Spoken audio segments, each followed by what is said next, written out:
Hello there, my friend. I hope you're having a fine evening. Today I bring you a tale from a time long ago, a place where man meets monster. The Hell at Sea. Introduction, and a brief history of whaling in Nantucket. What you are about to read is a first-hand account of the whaling industry from 1767. Nantucket began whaling in the 1690s by using a method known as shore whaling. The whalers would build lookout towers along the shores of the island to look for right whales, a term that referred to 3 different species of large baleen whale, which got their name by quite literally being the right whale to hunt. The men in the lookout towers would scan the horizon for the whale's spout, which would spray high into the air and was easily identified by its distinctive V shape. Once a spout was spotted, a whaling team would jump in their shore whaling boat and go after it. Once they reached the whale, they would throw harpoons at it, which would catch on its blubber. After a chase that could last multiple hours, the whale would be killed by stabbing it just behind its fin with a lance, also known as a killing iron, until either an artery or the heart was punctured, killing the whale. The whale was then brought ashore to be processed. The fat was rendered into oil, which was used primarily for lanterns as it was very clean burning and relatively scentless. Deepwater whale hunting in Nantucket began in 1712, when Captain Christopher Hussey killed the island's first sperm whale after drifting far out to sea chasing a right whale and stumbling across a pod of dozens of sperm whales. Or so the story goes. Sperm whales, however, were far more dangerous, as they not only were a toothed whale, but were prone to diving when scared, sometimes to over 10,000 feet, and if you weren't careful, they would take you with them. Now you may be asking, why bother if the whales are so dangerous? Well, within the sperm whale's head is 2 to 3 tons of spermaceti oil. This oil is clean, long, and bright burning, making it perfect for high-quality candles. In 1750, the tryworks was invented, which were a system of 2 boiling pots that allowed the blubber to be processed and rendered on the ship, allowing for far longer voyages, and making deep-water whaling a far more profitable endeavor. This brings us to 1766, the year this account was written. What you're about to hear is the diary of a young man, thought to be from 17 to 20, who gets in far over his head whilst on the search for adventure. May 23rd, 1767. I've done it. I couldn't stand that damned farm any longer. I need adventure. I was not put on this earth to work a field all day. The Lord must have a better plan for me. So I set out a few days ago. I've taken some of Father's money. I'm sure he won't mind. Oh, who am I joking? He's gonna beat me half to death the moment I step back through the door. But it can't be that bad, right? It's just a month or 2 of adventure and then right back home. I can kill 1 or 2 whales in that time easy. I arrived just today in Nantucket. The splendor of it all amazes me. The masts of the ships in the harbor seem to reach the heavens above. The tavern's full of old sailors telling stories of their voyages. There's even a candle shop right on the docks. The smell, though, admittedly leaves much to be desired, but I suppose it is a dirty business after all. I've rented a room at an inn called Broadbent, and used the last of my money to buy a drink. I figured I'd get myself something nice, since I'd have a job and my own money soon, after all. So I bought myself a bottle of something called Madeira. It's sweet and it tastes a little like the wine at home, though it burns a bit more. I shall finish off this bottle and head to bed. Tomorrow I shall find a captain and join his crew. May 24th, 1767. I woke up very late this morning with a terrible headache. I don't know what could have happened. I can drink the wine at home and feel fine. I went out this morning to go find a captain and met a man by the name of Captain Conway. He was a tall man, I'd reckon about 6 foot, with a double-breasted jacket buttoned open that ended at his waist, a cocked hat with fine white trim, and a pair of extraordinarily shiny gold buckles upon his shoes. You could tell just from the look of him that he was a man of high class. I thought to myself, shall I be working with men like this? Will the whole crew be so elegant? But this was not to be true, for the man I met upon stepping aboard was certainly not so elegant. His name was Seamus. He was a Scotsman, standing about 5'6", and wearing the most peculiar outfit. He too was wearing a coat that went only just past his waist, but his was far less fine and was not double-breasted. It was a dark blue with pewter buttons and was torn in a few places. Under his coat was a basic checkered work shirt. Upon his head was a knitted cap of sorts. I asked him later where it was from, and he said it was made in a town called Monmouth in Wales. On his legs he was wearing the strangest kind of trousers. They had a fall front with very wide legs that ended quite a distance below the knee, under which he wore standard wool stockings. His shoes had clearly been worn a very long time, as they were practically worn through at the toe, and his buckles were tarnished and green, for they were made of brass. Seamus said he'd show me where I'd be sleeping below deck, and I got a good look at the ship whilst walking to the stairs. The mast seemed to climb forever skyward, and there were so many ropes I can't even imagine what the majority of them do. Towards the front of the boat there was an odd-looking furnace with two massive cauldrons atop it, which I would later learn is known as the try-works. Descending below deck, we passed through a hall so narrow we had to turn sideways to get through, and it was dreadfully dark. Seamus lit a candle, and I saw the walls were not walls at all, but hundreds of barrels from the floor to the roof. "Can one whale really fill all these barrels?" I asked. Seamus chuckled and said something under his breath that I could not decipher. He led me to a small clearing in the barrels where 18 hammocks hung from the ceiling. "This one's yours," he said, pointing to a hammock. "And here," he said, throwing me some clothes much like his. "Them farmer's clothes won't do you much good out here. Put those on and come up to deck. We'll be setting off soon, and there's much to do." I spent the rest of the day cleaning without break, even while the others drank and smoked from their fresh clay pipes they had picked up in port. It left me with quite a sour taste. May 25th, 1767. We've set off! As I'm writing this, I'm eating my dinner, and we've just lost sight of the shore. The crew is running around like madmen, pulling ropes, tying knots, and yelling orders. I just kept my head down and did whatever I was told. Seems the best way to be around here. About midday, the captain called us all to deck and put us into teams of 6 men. When a whale is sighted, he says, we're to jump in a boat with our team and go off after it. I'm so excited, and I hope we find a whale soon, though the team says it will likely take a while. My team consists of me, Seamus, Abraham, an escaped slave, John, an escaped convict, Robert, who escaped with John, and William, who was old and could no longer find a job anywhere else. Upon meeting all these dreadful people, I began to wonder why everyone here seems to be here out of desperation.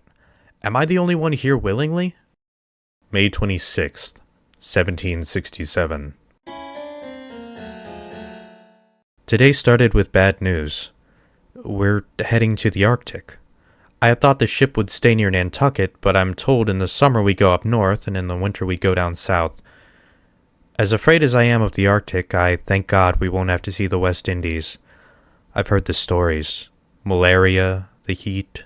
Sometimes a drove of men will drop dead with no explanation as to why. Going there must be God's punishment. That land must be hell. As the day continued, I was given more bad news. I was to be on watch. Seamus told me I must climb to the top of the tallest mast with Robert and tie myself to the starboard side of the mast while Robert tied himself to the port side. "What is it I'm looking for?" I asked. "A small spout about 45 degrees to the left," Seamus responded. How on earth was I expected to spot that? Shaking, I swung my leg overboard, grabbed the ratlines, and began my ascent. Looking down, there was nothing but the sea crashing against the ship. The first shroud took me up to the first yard. I was already higher than I had ever been before, and the sway of the ship felt far more intense from this height. Slowly, I moved around the main top and grabbed the second shroud. I had only made it about halfway up the shroud when the ship suddenly swayed hard to the left, and I lost my grip in all but one hand. My body dangled in the air, and I was sure this was to be my end when the ship swayed again, just as hard and sudden, but this time to the right, slamming my body into the shroud and causing me great pain. With labored movements, I made it to the cross tree. Carefully, I shifted onto the Jacob's ladder that would bring me to the top. The sea twisted and turned, desperately trying to throw me off, but at long last, I made it to the top. "Took your damn time," said Robert, throwing me the rope. I stood on the plank that was to be my perch and tied myself to the mast. We swayed back and forth for hours, and I didn't see a damn thing. All that was out there was the sea, and she was not happy. A few times there was a splash or a whitecap I thought might be a spout, but in the end, it was nothing. All that climbing, risking my life was for nothing. I'm starting to wonder why I took this damn job. At least it'll be over soon. Editor's note. From this point forward, many of the entries are simply things like scrubbed deck, long night, or was on watch again. So for the sake of our show, I've decided to remove these entries. In that time, our narrator's skills grew. He was far more confident climbing the mast, learned his knots, and grew more hateful of his captain who sat and drank fine spirits in his cabin while the men worked. He also started to smoke from a small clay pipe which William had given him, probably William's old one with part of the stem broken off. September 5th, 1767. Today it happened. I was standing around with Seamus when all of a sudden from the watch there came a yell. "There she blows!" Suddenly the cabin door flew open. Captain Conway sprinted out to the mast and scrambled up with a great speed. "Where away?" he yelled upon reaching the top. The watch pointed out towards the starboard horizon. The captain produced a brass spyglass from his left breast pocket and looked out towards the horizon. The ship was quiet as the dead. All a man could hear was the crashing of the waves and the creaking of the ship as the entire crew stood upon the deck, eyes fixed on the captain, not even daring to blink, waiting to hear his order. He lowered his spyglass from his eye and bellowed at the top of his lungs. "All hands on deck." The ship sprang to life. Every man ran to their whaleboats, desperately trying to pull their shoes off in the process. Me and my crew jumped aboard our whaleboat, lowered it to the water, and tore off as fast as we could muster. Seamus was the steerer, Abraham was the harpoon man, and the rest of us were the rowers. "Remember, wood to black leather, boys!" shouted Seamus, and we rowed farther and farther out to the sea. I was ready for whatever came at us. My blood was boiling with excitement. But getting to the whale was far slower than I had expected. It felt like we were rowing for hours. My arms burnt like hellfire, and my hands were covered in blisters. "Are you sure we're going the right direction?" I asked Seamus, but he just glared at me. Looking ahead, I noticed something red and flesh-like was floating in the water. As we approached it, it became more clear. A tentacle, the length of a man's body. "My God!" I cried. "A kraken is upon us!" "No," said Seamus. "It's them whales who eat the krakens." The thought of something that could eat such monsters petrified me. But before I could say any more, there was the unmistakable plume of a whale about 20 meters out. Suddenly, before my very eyes, as if from the depths of hell itself, rose a mass, black as pitch and the size of a house. Its pale white eye opened and gazed straight upon me as if to tell me that if I tried to kill it, it would drag me straight to hell from whence it came. Its great mouth opened, revealing 2 rows of teeth sharp as a spear and large as my head, as it let out a cry so loud the surface of the water trembled, as if Poseidon himself feared the monster that was upon us. I froze in fear. How could God curse man with such a beast? Was this some kind of punishment? "Chase her down, boys," boomed Seamus, snapping me out of my terrified state, and away we went, getting closer and closer to the beast. It didn't care to run at first. It chose instead to continue to threaten us with that god-awful stare, but that quickly changed when Abraham thrust the first harpoon into the whale's side, and as it turned to flee, he quickly threw the second, which hit its mark once again. The chase was on. Abraham and Seamus quickly changed positions as we were dragged at a staggering pace behind the beast. Water flooded into the boat as we started bailing. "Don't bail too fast now, boys," Seamus shouted, "lest you want the boat to catch a flame." I kept going, my arms burning hotter than the hottest furnace. On and on I went until I noticed something. The whale seemed to be slowing down, and the sun was setting fast. Finally, as the sun hit the horizon, the whale came to a stop. We grabbed the oars once again and rowed the boat up to the right side of the whale. Seamus took the long, broad-headed lance that sat next to where the harpoons were once stored and thrust it into the whale's great body just behind the fin. He ripped it out and thrust once more. Again and again he would thrust, look dissatisfied, and then thrust once again. Until finally, after many minutes, Abraham shouted, "Fire in the chimney," as hot blood shot out the great beast's blowhole.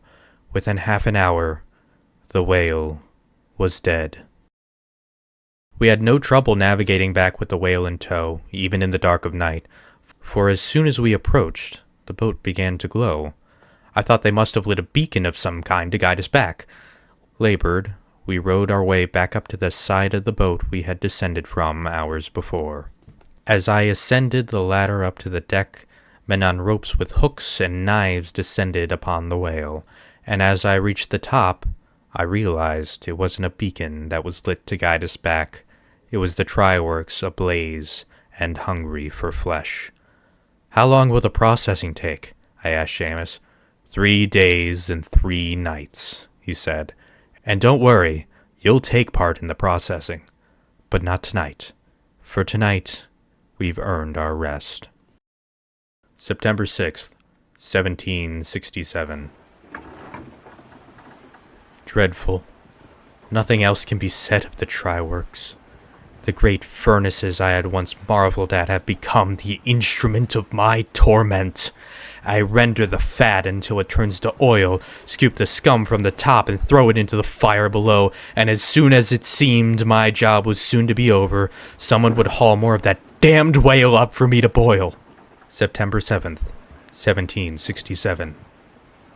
They kept me up all night processing fat, just to wake me up early the next morning to do the same.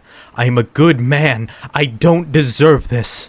The smell alone will be my death. September 8th, 1767. I thought it couldn't get worse. Just as I was beginning to feel relief from the boiling finally being done, the head of the great beast was lifted aboard and set down upon the deck. "You're up," said Seamus. Fear gripped my heart as a rope was tied around my waist, and I watched in disgust as 2 men chopped a hole in the top of its head. A bucket was put into my left hand and a shovel in my right. I was lifted high into the air before being lowered into the head. The smell felt like pure poison. I filled the bucket with the wax-like oil, tugged on the rope, and was lifted out. The bucket was emptied into the barrel, given back to me, and down once more I was lowered into that noxious head. Again and again I went in until not even a jewel's worth could be removed. Then, and only then, I was finally able to be untied. Both I and the air around me was so foul that I couldn't even get a breath of fresh air. I sat in this wretched smell, watching other crew members mutilate the intestine of the whale looking for ambergris, knowing there is not a single washtub aboard this damned ship. The jaw of the whale was dragged behind the boat, and I was told we'd be given the teeth to carve. Later that night, I joined some of the men sitting on deck, who were carving some of the teeth that had fallen out during processing, and smoking flake-cut tobacco. I sat down beside Seamus, who was carving out a ship. "So," I said, "when are we headed back home?" The crew stared at me a second before erupting in laughter. "Home?" Seamus said, trying to catch his breath. "Not for another 5 years!"